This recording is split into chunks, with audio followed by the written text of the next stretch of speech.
एक गांव में सुमन और पूजा नाम की दो चचेरी बहनें रहती थी। सुमन और पूजा थी तो दोनों चचेरी बहनें, लेकिन उनके बीच प्यार बहुत ज्यादा था।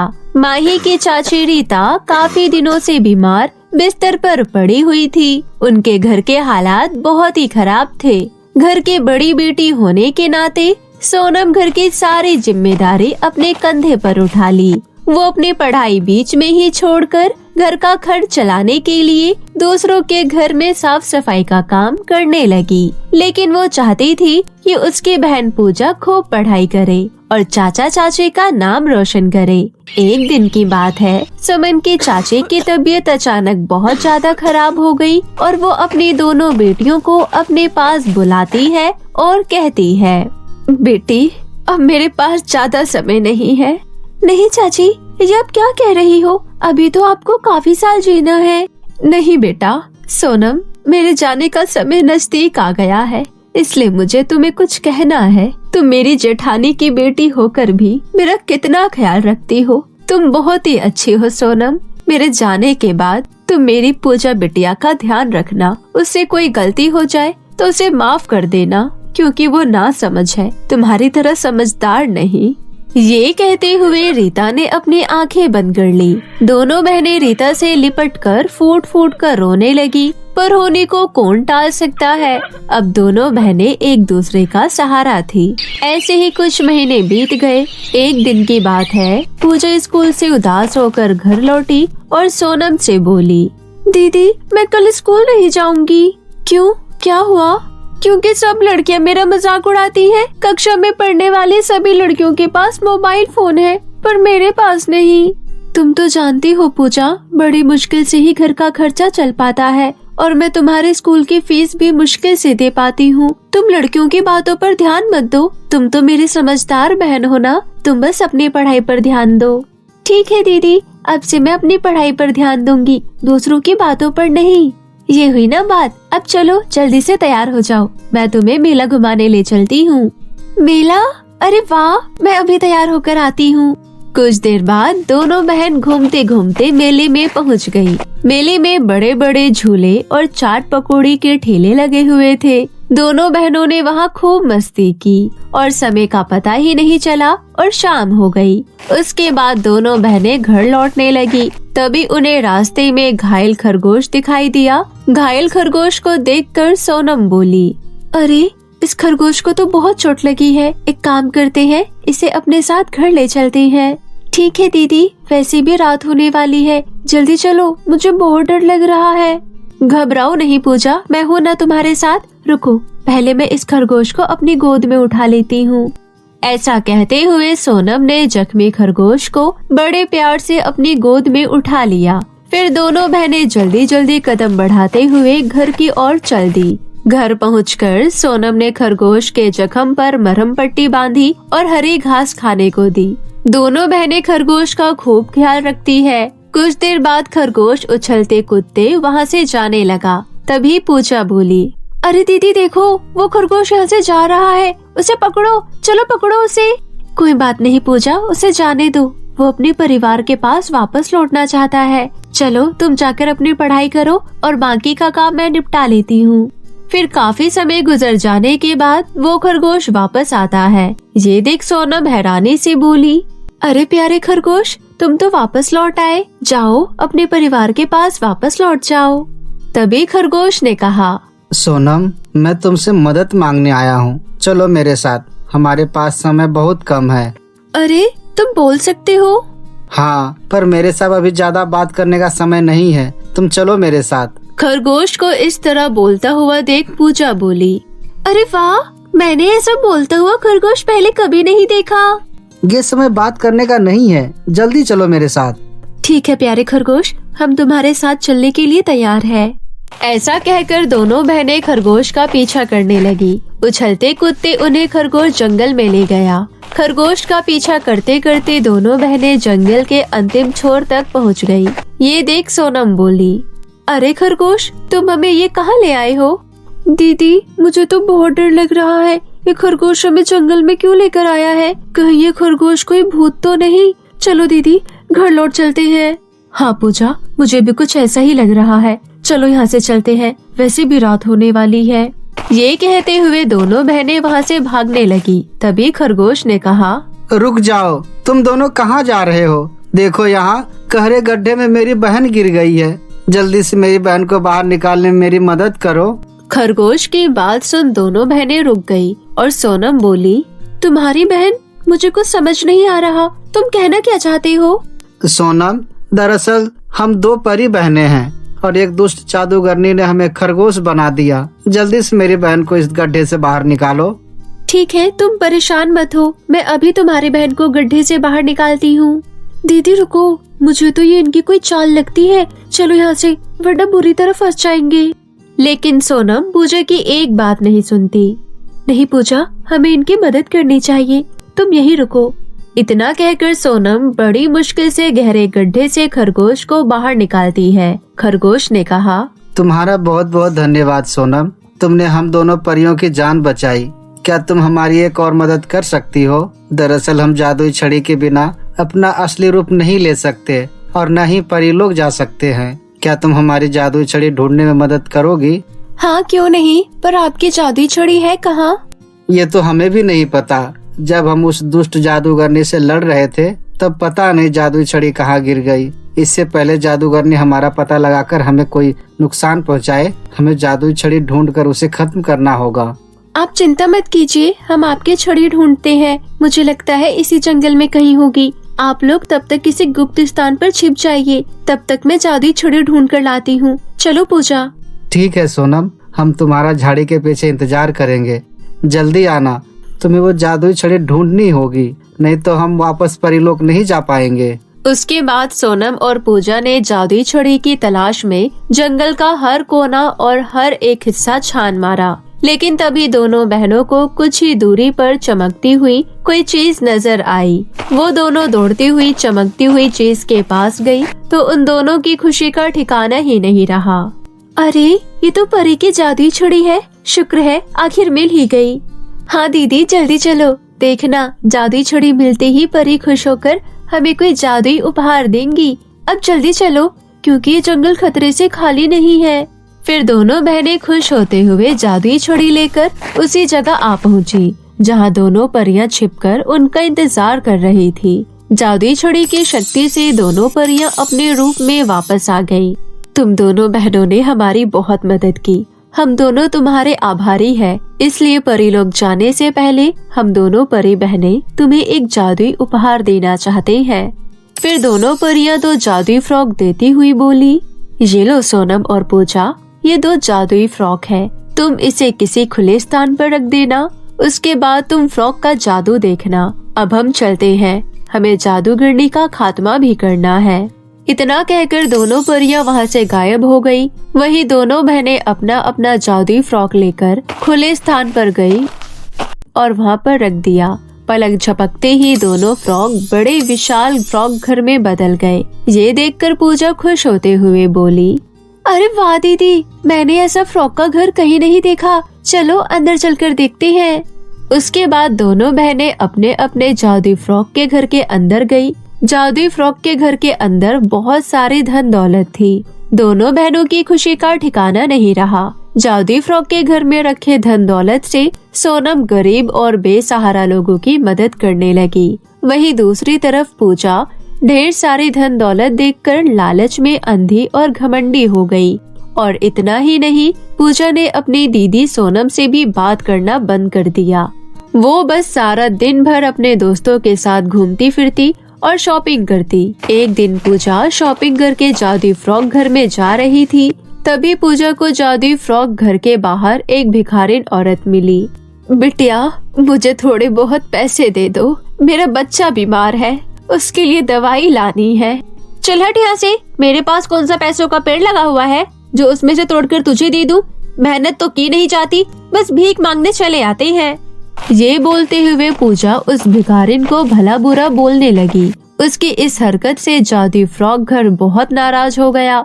फिर वो जादुई फ्रॉक का घर बोला, पूजा, तुमने अच्छा नहीं किया, तुमने उस गरीब औरत की मदद नहीं की। जब से तुम्हें ये जादुई फ्रॉक घर मिला है, तुमने अभी तक किसी की भी मदद नहीं की, ये गलत बात है। अपनी बकवास बंद कर, मुझे ज्यादा ज्ञान देने की जरूरत नहीं है। मैं तेरा इस्तेमाल अपनी जरूरतों और इच्छाओं के लिए करूंगी, दूसरों के लिए नहीं, समझे? पूजा की बात सुनकर जादुई फ्रॉग घर को बहुत गुस्सा आया और वहाँ से वो हमेशा के लिए गायब हो गया। जादुई फ्रॉग घर गायब होते ही पूजा के पास जो कुछ भी था वो सब छिन गया और वो बहुत ही गरीब हो गई और वो रोते रोते मदद मांगने सोनम के जादुई फ्रॉग घर के अंदर जाने लगी। लेकिन जादुई फ्रॉग घर में कदम रखते ही पूजा को जोरदार बिजली का झटका लगा और वो दूर जा गिरी। बड़ी मुश्किल से अपने आप को संभालते हुए अपनी दीदी को पुकारने लगी। दीदी, दीदी जल्दी बाहर आओ, मेरी मदद करो दीदी। पूजा की बात सुनते ही सोनम दौड़ती हुई जादुई फ्रॉग घर से बाहर आई और बोली, क्या हुआ पूजा, तुम रो क्यों रही हो और तुम ऐसी हालत में क्यों हो? पूजा रोते हुए अपनी बड़ी बहन को सारी बात बताती है, जिसे सुन सोनम बोली, ये तुम्हारी ही गलती है। तुम्हें पता है ना कि लालच करना कितनी बुरी बात है। लालच की वजह से आज तेरी ये हालत हुई है। मुझे माफ कर दो दीदी, मैं आज के बाद कभी लालच नहीं करूंगी। मैं लालच में अंधी हो गई थी। ठीक है पूजा, अगर सुबह को भूला शाम को घर लौट आए तो उसे भूला नहीं कहते। आओ मेरे साथ, मेरे घर के अंदर आओ, अब से तुम मेरे साथ रहना। इस तरह सब कुछ ठीक हो गया। फिर दोनों बहनें हंसी खुशी जादुई फ्रॉग घर में रहने लगी। अत्याचारी जेठानी। किशनपुर नामक गांव में एक परिवार रहता था, जिसमें 2 भाई अपनी पत्नियों के साथ रहते थे। बड़ा भाई किशनलाल अपनी पत्नी सरला और 3 साल के बेटे गोलू के साथ रहता था। किशनलाल के छोटे भाई का नाम सूरज और पत्नी का नाम चंदा था। उनका भी 1 साल का बेटा था, जिसका नाम था चीकू।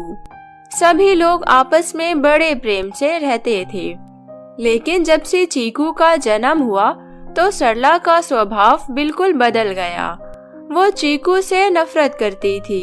एक दिन की बात है, किशनलाल बाकी घर वालों को अपने पास बुलाकर बोला, सरला, मैं कुछ दिनों के लिए गांव से बाहर जा रहा हूँ। तुम अपना और गोलू का ध्यान रखना। मैं थोड़े दिन बाद वापस आ जाऊंगा। और सूरज मेरे भाई, मैं तुम पर घर की सारी जिम्मेदारी छोड़कर जा रहा हूँ। मुझे उम्मीद है तुम उसे अच्छे से निभाओगे। जी भैया, आप बेफिक्र होकर जाइए, मैं सबका अच्छे से ख्याल रखूंगा। फिर किशनलाल सबसे विदा लेकर शहर की ओर निकल गया। इतने में चीकू भूख से रोने लगा। क्या हुआ मेरे राजा बेटा को, भूख लगी है? रुको, मैं तुम्हारे लिए अभी दूध गर्म करके लेकर आती हूँ। चंदा गोलू के लिए रसोई में दूध लेने जाती है। अरे ये क्या, बर्तन में तो दूध ही नहीं है। सुबह तो इतना सारा दूध मंगाया था, फिर कहाँ गया?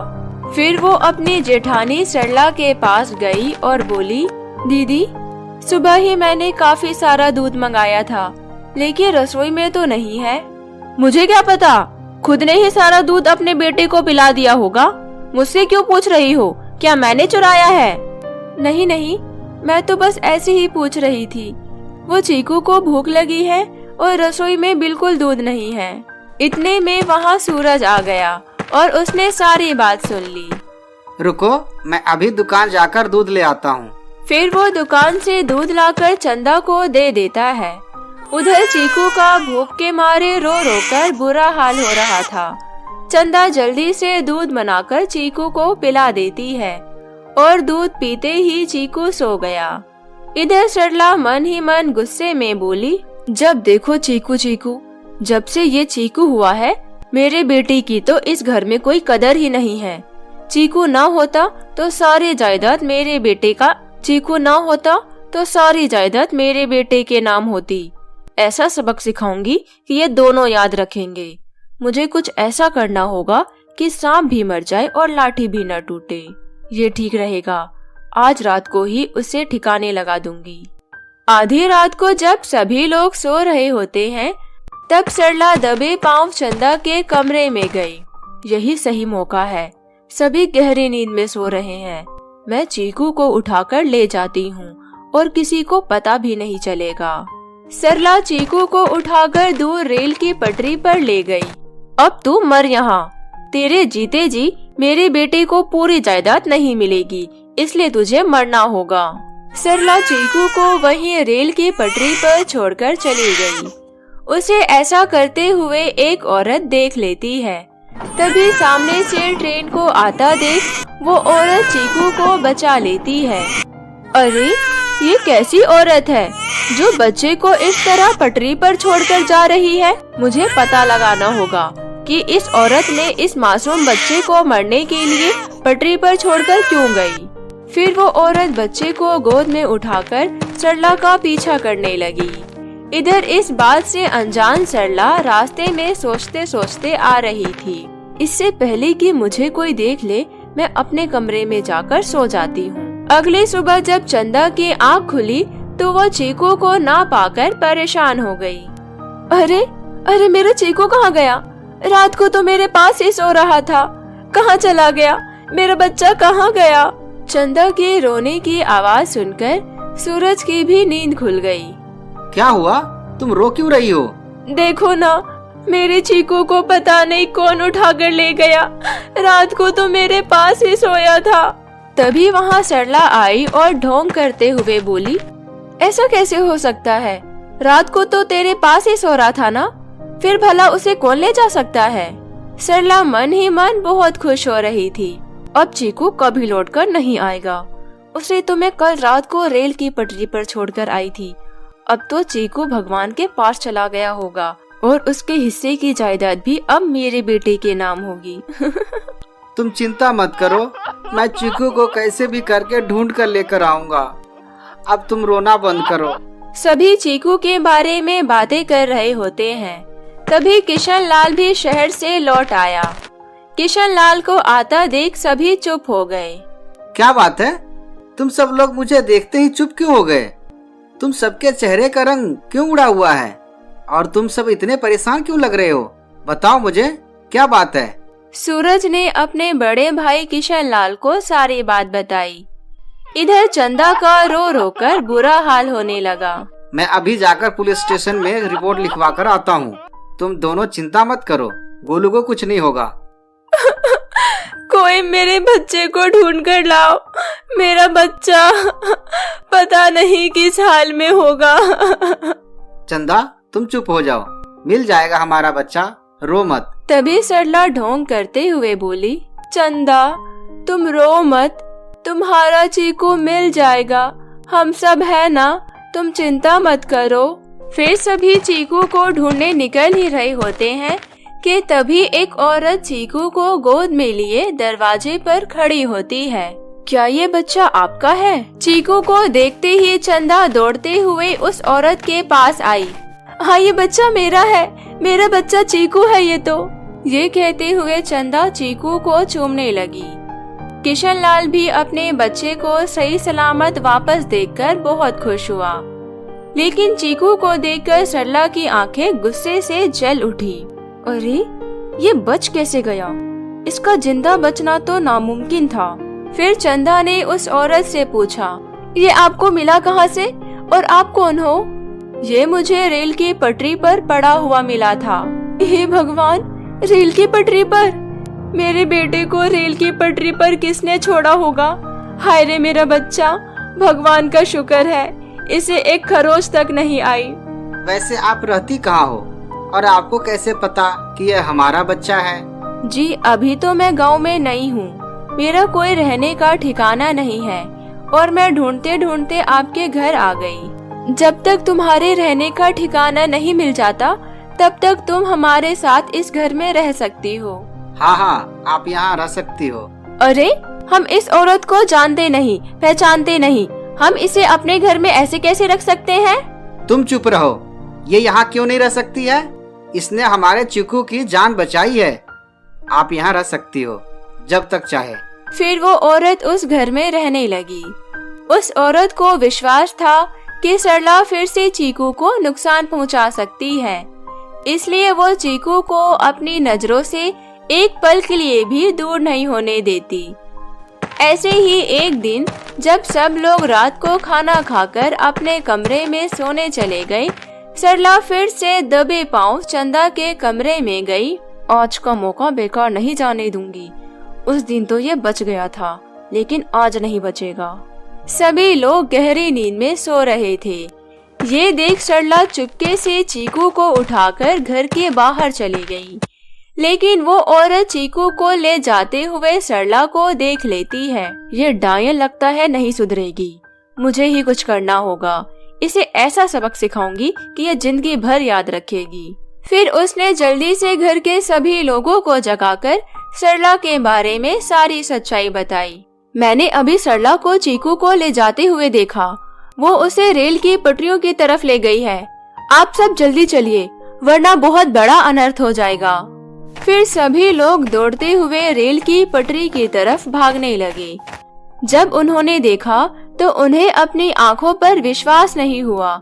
चंदा जल्दी से सरला के पास पहुंच गई। दीदी, ये आप क्या कर रही हैं? आप खुद एक माँ है। माँ होकर आप एक बच्चे की जान लेने की सोच भी कैसे सकती हो? छोड़ो मेरे बच्चे को, छोड़ो।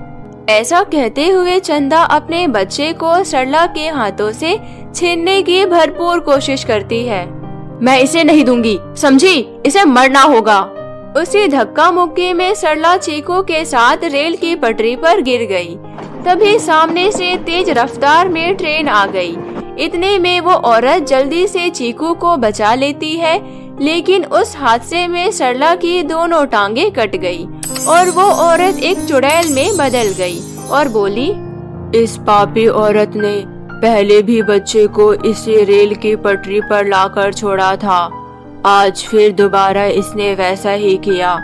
किसी ने सच ही कहा है, जो जैसा करेगा वैसा ही भरेगा। सरला को अपने किए पर बहुत पछतावा होने लगा। मुझे माफ कर दो, मैंने अपने बेटे के लालच में ऐसा किया। मुझे माफ कर दो, मुझे मेरे किए की सजा मिल गई है। अब मेरे जाने का समय आ गया। तभी आसमान से जोरदार बिजली चमकी और चुड़ैल हमेशा के लिए गायब हो गई। चुड़ैल को नेक काम करने से मुक्ति मिल गई। वहीं दूसरी ओर सभी लोग मिलकर सरला को नजदीकी अस्पताल में भर्ती कराते हैं, जहां उसका कुछ दिन इलाज चलता है। फिर वो ठीक होकर घर आ गई। उसके बाद उसे बाकी जिंदगी व्हीलचेयर के सहारे बितानी पड़ी। तो मेरे प्यारे दोस्तों, इस कहानी से हमें ये सीख मिलती है कि हमें किसी के बारे में बुरा नहीं सोचना चाहिए, क्योंकि जो जिसके बारे में जैसा सोचता है उसे वही खुद भुगतना पड़ता है, जैसे सरला को भुगतना पड़ा। तो कैसी लगी आपको हमारी ये कहानी? हमें कमेंट करके जरूर बताएं। और यदि कहानी अच्छी लगी हो तो अपने दोस्तों के साथ भी शेयर करें। और हाँ, अगर आप हमारे चैनल अमन टीवी पर नए आए हैं तो हमारे चैनल अमन टीवी को नीचे लाल बटन दबाकर अभी सब्सक्राइब कर ले और साथ ही बेल आइकन को दबाना ना भूले। तो मिलते हैं फिर किसी नई कहानी के साथ। तब तक अपना ध्यान रखें। धन्यवाद।